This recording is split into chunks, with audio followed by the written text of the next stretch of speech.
हर बंदा अपनी पार्टी का झंडा लगाता है। किसी ने पंजा लगा दिया, क्यों?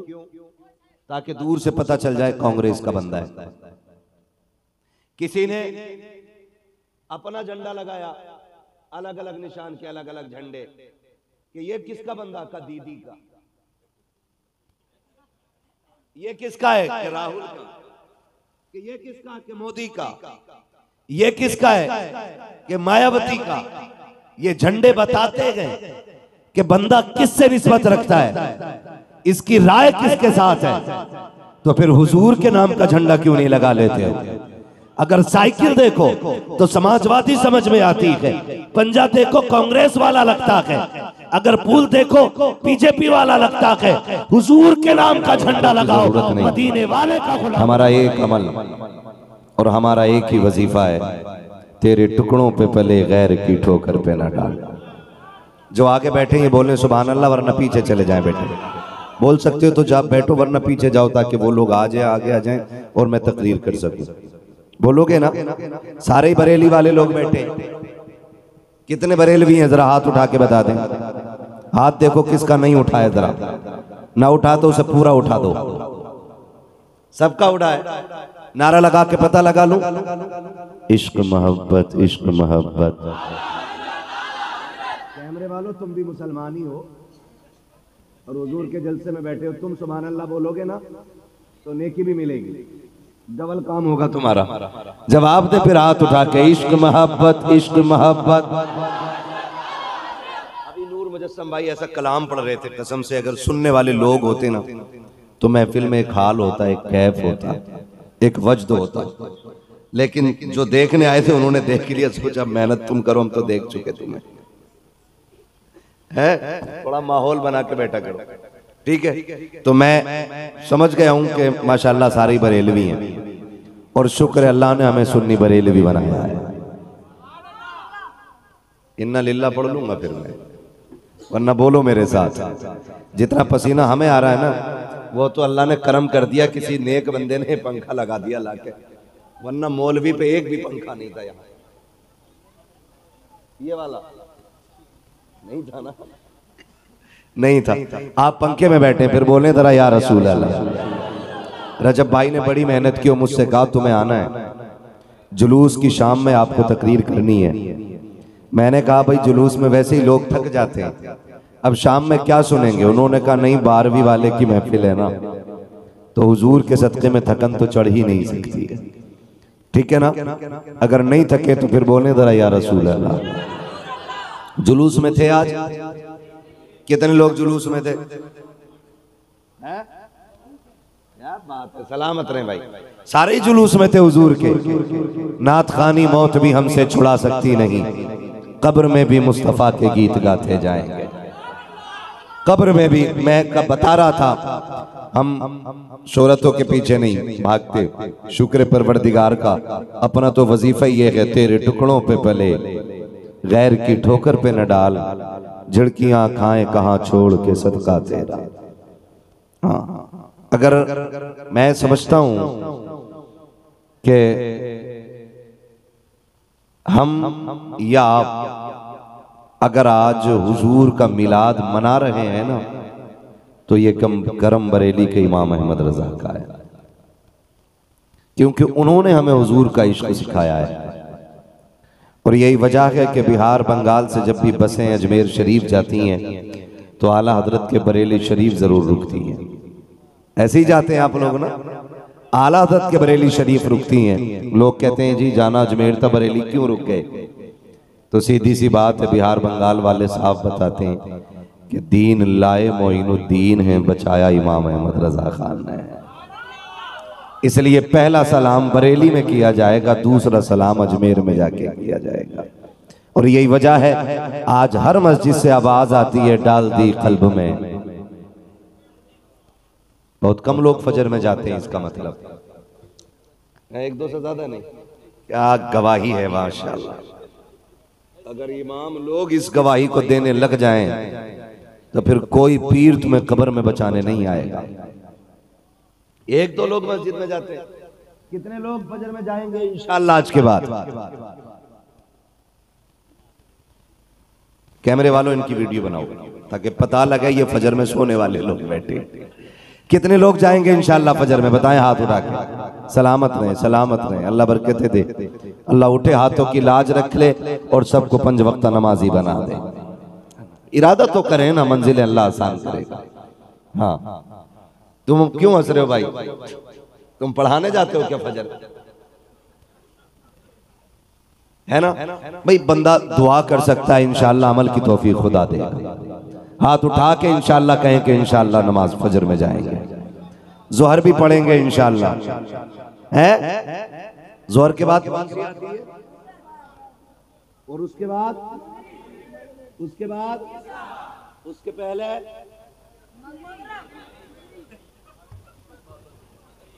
बच्चे बोल रहे हैं, चाहे कैसे भी बोल रहे हैं, खुदा सलामत रखे। वो जो न थे तो कुछ न था।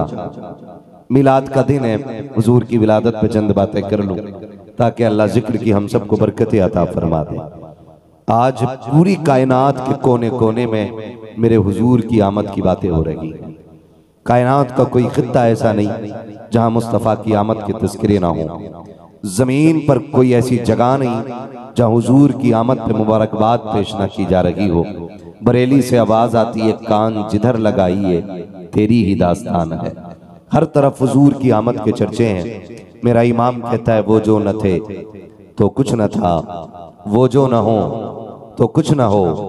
जान है वो जहान की, जान है तो जान है तो जान है तो हर उस शख्स को मिलाद मनाना चाहिए जिसके आंगन में बेटियां मुस्कुरा रही हैं। हर उस शख्स पे लाजिम है कि अपनी छत पे झंडा लगाए जिसके घर में बहनें मौजूद हैं। हर उस शख्स पे लाजिम है हुजूर की विलादत का जश्न मनाए जिसके घर के अंदर माँ के मुबारक कदम मौजूद हैं। हर उस शख्स पे लाजिम है कि हुजूर की विलादत का जश्न मनाए जिसके घर के अंदर बाप की दुआओं के लिए उठने वाले हाथ मौजूद हैं। इसलिए कि अगर हुजूर ना होते तो ये रिश्ते कहाँ मिलते, हुजूर ना होते तो बहन का प्यार ना मिलता, बेटी की वो मोहब्बतों वाली अदाएं और उनकी बातें कहाँ मैसर होती। ये मेरे नबी का एहसान है जिन्होंने बेटी को सीने से लगा के कहा था, फातिमा मेरे जिगर का टुकड़ा है। अमीर तो अमीर, गरीब भी बेटी को जिगर का टुकड़ा कहने लग गया है। मैं बेटियों तक ये बात पहुँचाना चाहता हूँ, खुदा के वास्ते मेरी बहन बेटी, कभी अगर दुनिया के फैशन मेले तमाशे के नाम पे तेरे दिल में आए कि तू सर से दुपट्टा उतारे ना, तो एक बार हुजूर की गुंबदे खजरा की जालियों की तरफ जरूर देखना। इसलिए कि ये तेरी दुपट्टे की जो कपड़े की एक चादर है ना, सिर्फ ये हुजूर ने नहीं दी है, बल्कि तेरे सीने में जो धड़कने हैं ये भी आमीना के लाल का सदका है। जो सांसें हैं ये भी हुजूर का सदका है। तुझे तो जीने का हक भी नहीं था, तुझे मुस्तफा ने कितना अजमतों वाला बनाया। आका ने ऐलान करके कहा, जिसको खुदा ने 3 बेटियां दी उसने पाला पोसा इज्जत से रुखसत कर दिया। हुजूर फरमाते, मोहम्मद उसे जन्नत की जमानत दे रहा है। ये इज्जतें किसने अता की? बोले हुजूर ने ये इज्जतें अता फरमाई हैं। जब 3 का ऐलान तो 2 वाला बंदा खड़ा हो गया, हुजूर मुझ पे तो 2 ही हैं। आका ने फरमाया, जिसने 2 बेटियों को इज्जत से रुखसत कर दिया पाल के, वो भी जन्नती है। फिर जब 2 वाला ना जन्नती हो गया तो 1 वाला क्यों पीछे रहता? हुजूर का दरियाए करम जोश में है। 1 वाला बंदा भी खड़ा हो गया, हुजूर मुझ पे तो 1 ही है। आका ने फरमाया, जिसने 1 बेटी को इज्जत से रुखसत किया, फरमाते वो भी जन्नती है। और फिर जब दरिया बह रहा हो तो फिर कंजूस वो है जो ना ले, कंजूस वो है जो ना ले। एक सहाबी खड़े हो गए, आका 3 वाला भी जन्नती, 2 वाला भी जन्नती, हुजूर 1 वाला भी जन्नती, मुझ पे तो बेटी कोई नहीं, आका मैं महरूम। फरमाया ना, फरमाया जिस पे कोई बेटी ना हो और बेटी की तमन्ना दिल में लेके मर जाए, मैं उसे हाथ पकड़ के जन्नत में दाखिल फरमाऊं। वो तो निहायत सस्ता सौदा बेच रहे हैं जन्नत का, हम मुफलिस क्या मोल चुकाएं, अपना हाथ ही खा लिए। क्यों ना उस हुजूर के नाम का झंडा लगाएं जिसने बेटियों को जन्नत की जमानत बना दिया है। लगना चाहिए कि नहीं झंडा? ठीक है ना? मेरे इमाम ने क्या गलत कहा? और तुम पर मेरे आका की इनायत में सही। नजदियों कलमा पढ़ाने का भी एहसान गया, और कम से कम इतने ही मान लेते कि हुजूर ने कलमा पढ़ाया है। बाकी तो बेशुमार नेमतें मेरे मुस्तफ़ा ने अता की हैं। बेशुमार एहसानात हैं हुजूर के, लेकिन हुजूर के सदक़े में कलमा मिला है, कम से कम इसी की खुशी में झंडा लग जाना चाहिए। इलेक्शन आता तो झंडा लगते कि नहीं? बोलो, लगते? मेरे भाई पीछे वाले बोल रहे हैं काश क्या ही अच्छा होता ये आगे बैठे होते। हाँ ठीक है ना, लगते हैं इलेक्शन में झंडे? सर ना हिलाइए, जबान खोलिए। उर्दू समझ रहे हैं ना मेरी? जब नूरे मुजस्सम साहब की शायरी समझ सकते हो आप हैं, और मिर्जा गालिब की शायरी अगर आप समझ सकते हो, तो फिर मेरी उर्दू तो बहुत आसान आ रही होगी ना समझ में? क्या क्या? हाँ, इलेक्शन में झंडे लगाते हो? लगते? डरो मत यार, खुल के बोलो। ए बेटे, ए बच्चे, इधर देख, ए टोपी वाले, घर कितनी दूर है तुम्हारे यहां से? हाँ, जरा सी देर लगे घर भेज देंगे। हाँ, बातें ना करो। तवज्जो है सारे लोगों की? लगते कि नहीं झंडे? हर बंदा अपनी पार्टी का झंडा लगाता है। किसी ने पंजा लगा दिया, क्यों? ताकि दूर से पता चल जाए कांग्रेस का बंदा है। किसी ने अपना झंडा लगाया, अलग अलग निशान के अलग अलग झंडे, कि ये किसका बंदा? का दीदी का। ये किसका है? कि राहुल का। कि ये किसका? कि मोदी का। ये किसका है? कि मायावती का। ये झंडे बताते गए कि बंदा किससे निस्बत रखता है, इसकी राय किसके साथ है। तो फिर हुजूर के नाम का झंडा क्यों नहीं लगा लेते हो? अगर साइकिल देखो तो समाजवादी समझ में आती है, पंजा देखो कांग्रेस वाला लगता है, अगर पुल देखो बीजेपी वाला लगता है।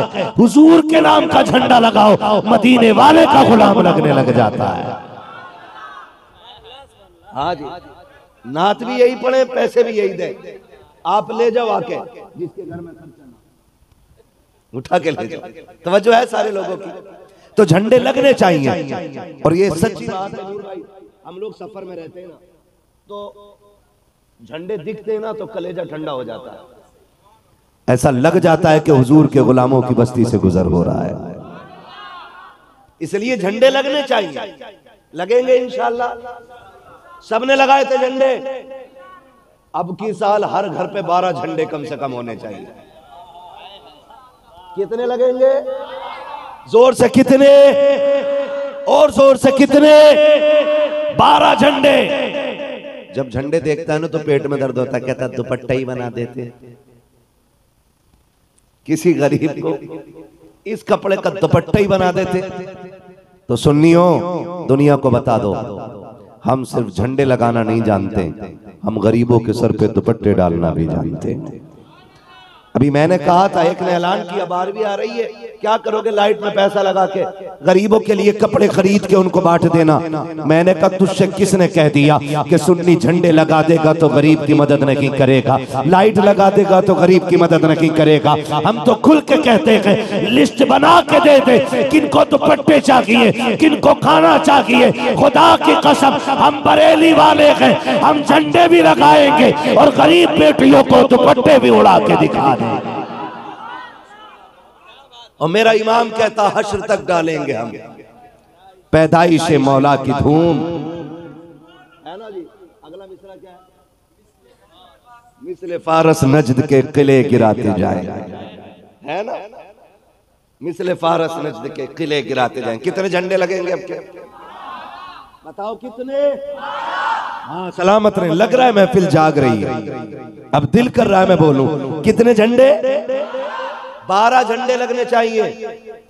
और एक एक झंडा ना हुजूर के दुश्मनों के कलेजे पे लगेगा। हाँ, लगेगा। तुम्हारी छत पे दर्द यहां होता, लोगों के यहां होता दर्द। झंडा क्यों लगाया? ओ भाई, झंडा हमारा तरीका नहीं, झंडा जिब्रील अमीन का तरीका है। तुझसे देखा ही नहीं जा रहा झंडे, और नबी की अम्मी सैयदा आमिना बयान फरमाती हैं कि जब मेरे जिस्म से नूर का ज़ुहूर हुआ, मैंने उस नूर की रोशनी में मुल्क शाम के महल्लात देखे, और कहते हैं उसी नूर की रोशनी में मैंने कुछ झंडे मशरिक में देखे, कुछ झंडे मगरिब में देखे, और वो सारे झंडे लहरा रहे थे। खुदा की कसम 1500 साल पूरे हो गए हैं। आज 1500 साल पूरे हो गए हैं।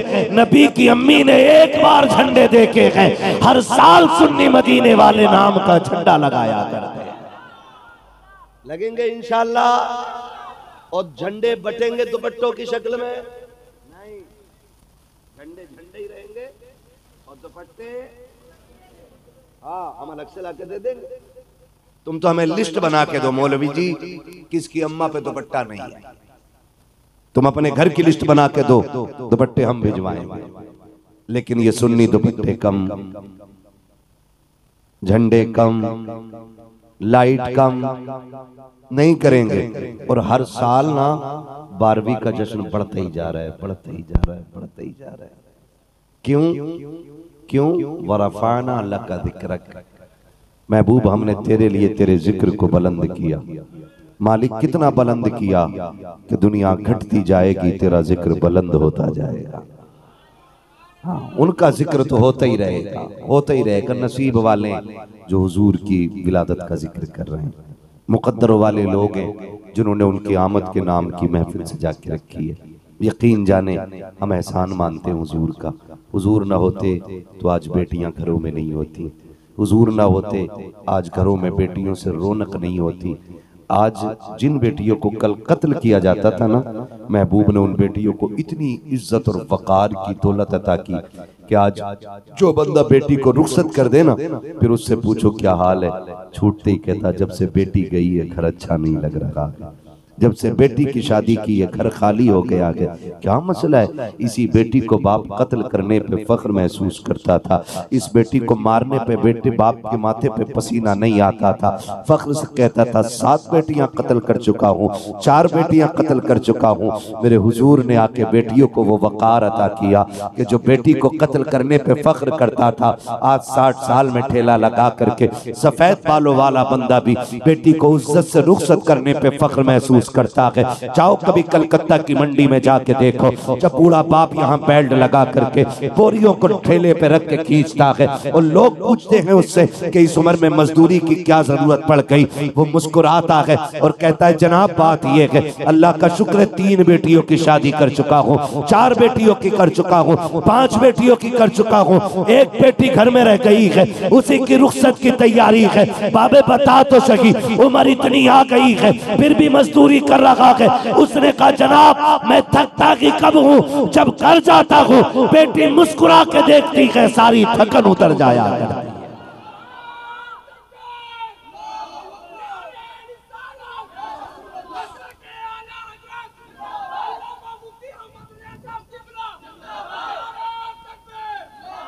मेरे हुजूर ने कह दिया मेरी बेटी मेरे जिगर का टुकड़ा है। अल्लाह ने कितनी इज्जतें बख्श दी, कितनी इज्जत है। मर्जी है आपकी, बेटे सबके, मैं भी बेटा हूं आप भी बेटे, लेकिन याद रखिएगा बाप के लिए जो प्यार बेटी के सीने में होता वो बेटे के सीने में नहीं होता। मैं भी बेटा हूं, कोई बुरा ना माने। अगर कोई कहे नहीं नहीं जी मौलवी तुझे क्या पता मैं अपने बाप से कितना प्यार करता हूं, अगर मीटर लगा दिया ना मेरे लाल 50% नहीं होगा। जीप चलाना आसान है, साबित करके दिखाना मुश्किल काम है, मुश्किल हो जाता है। जिसे बीबी के पल्लू में लिपट के और माँ की तरफ देखने की फुर्सत ना हो, वो बाप के लिए जान क्या खाक देगा। मगर इसके बरक्स आप देखें बेटियां अपने घर की हो जाती हैं, परदेश चली जाती हैं। बेटे को खबर लग जाए ना अब्बा बीमार है तो कहता ठीक है मैं 4 दिन बाद आता हूं, लेकिन बेटी को पता चल जाए ना अब्बा बीमार है तो फौरन कहती है सुने मुझे घर जाना, सुनाए मेरे बाप की तबीयत खराब है, मेरे बाप की तबीयत दुरुस्त नहीं है। ये कह के बेटियां रात ही रात में सफर तय कर लिया करती हैं। इसलिए मैं कहता हूं तुम्हें खुदा का वास्ता है, बेटे मांगो तुम्हारा हक है, इसलिए कि बेटों से नस्ल चलती है, बेटों से घर के चिराग जलते हैं, बेटों से नस्लें रोशन होती हैं, बेटों से परिवार का नाम चलता है, बेटों से खानदान चलता है। हक है आपका बेटे मांगो, लेकिन जब कभी बेटों के लिए झोली फैले तो रब की बारगाह में रोके। बेटियां भी मांग लिया करो, इसलिए कि बेटे जायदाद के वारिस होते हैं, बेटियां बाप के प्यार की वारिस होती हैं। बेटे बाप की जायदाद के लिए जीते हैं, बेटियां बाप के चेहरे के लिए जीती हैं। और सुनो, बेटे दुआओं से मिलते हैं, बेटियां खुदा नसीबों से अता फरमाया। अल्लाह सलामत रखे माशाअल्लाह। जल्दी से अल्लाह गालिब भाई की शादी करा दे, रिश्ता तो हो गया है। हाँ, और खुदा करे कि पहला फूल जो इनके आंगन में खिले वो बेटी हो। बोलो आमीन। हाँ, अल्लाह से बेटियां मांगा करो, अल्लाह से बेटियां मांगा करो। अल्लाह नूर भाई को भी एक बेटी अता करे जो बाप के लिए नूर नाला नूर बने। हाँ, बेटियां मांगा करो अल्लाह से, बेटी बेटी होती है। हाँ, हाय हाय हाय हाय, हमारे सामने हमारी बेटी का ये ज़र्फ देख ले दुनिया, हम उनके सामने बेटों की दुआ करते हैं। ये एहसास कहीं ना कहीं दिलाया जाता है कि तू बोझ है। ये इस एहसास को मेरे हुजूर ने मारा। हुजूर के एक सहाबी बैठे, गोद में ना बेटी बैठी थी, अचानक उन सहाबी का बेटा आ गया, उन्होंने बेटी हटा के ना बेटा बैठा लिया। जैसी बेटा बैठाया ना, हुजूर के तेवर बदल गए, लहजा बदल गया। हुजूर ने गुस्से में फरमाया, ये क्या किया तुमने? हुजूर बेटा है ना, दौड़ के आया हुजूर, मेरा बेटा ही है, मेरा बेटा। हुजूर ने फरमाया सुनो, इसको हटाओ, बेटी को बैठाओ, इसको उठाओ, बेटी को उठाओ, बेटी को बैठाओ। तुमने बेटी को अलग किया है, बेटी को गोद में रखो। और उसी दिन मेरे नबी ने कहा था, सिर्फ अब के लिए गोद नहीं दे रहा हूं, बल्कि मेरे नबी ने उसूल बना दिया, जब भी कोई तुम में से बाहर से घर में आए और कोई खाने की चीज लाए, उसके हाथ में थैला या कोई चीज हो, आका फरमाते हैं बेटे 1000 क्यों ना हो, पहले वो चीज ला करके बेटी की गोद में डाल दो, इसलिए कि बेटे जायदाद के वारिस होते हैं, बेटियां प्यार की वारिस है। हाँ, अल्लाह से बेटियां मांगा करो। और कभी देखा हो तो बताना, जनाजे देखे आपने? जनाजा, समझ गए मेरी बात? जनाजा आपने देखा है? आपने देखा होगा जब जनाजा उठता है ना, जब जनाजा उठता है तो पहले इंतकाल अगर हो जाए ना, वो घर में किसी के रोने की आवाज ना आए, बात साफ समझ में आ जाती है कि बेटी कोई नहीं है। जहां बेटियां होती हैं वहां जनाजों पे खामोशियां नहीं होती। और याद रखिएगा, रात में अगर जनाजा तन्हा रखा रह जाए तब भी समझ लेना बेटी नहीं है। मैंने आज तक अपनी जिंदगी में कोई जनाजा ऐसा नहीं देखा बेटी हो और जनाजे से उठ गई हो। और ऐसे हजारों जनाजे देखे, बेटा थोड़ी देर रोया, बाहर कुर्सी पे जाके बैठ गया, मसाला डाला, पान खाया, पुड़िया खाई, बैठा रहा। लेकिन बेटियां कभी जनाजों से नहीं उठती हैं। तजर्बा करके देखना, उन्हें उठाना, बेटी 12 घंटे हो गए बैठे हुए, बेटी 14 घंटे हो गए, वो कहती नहीं बैठा रहने दो, मेरे बाप का चेहरा थोड़ी देर का मेहमान रह गया है, अब ये नजर नहीं आने वाला है।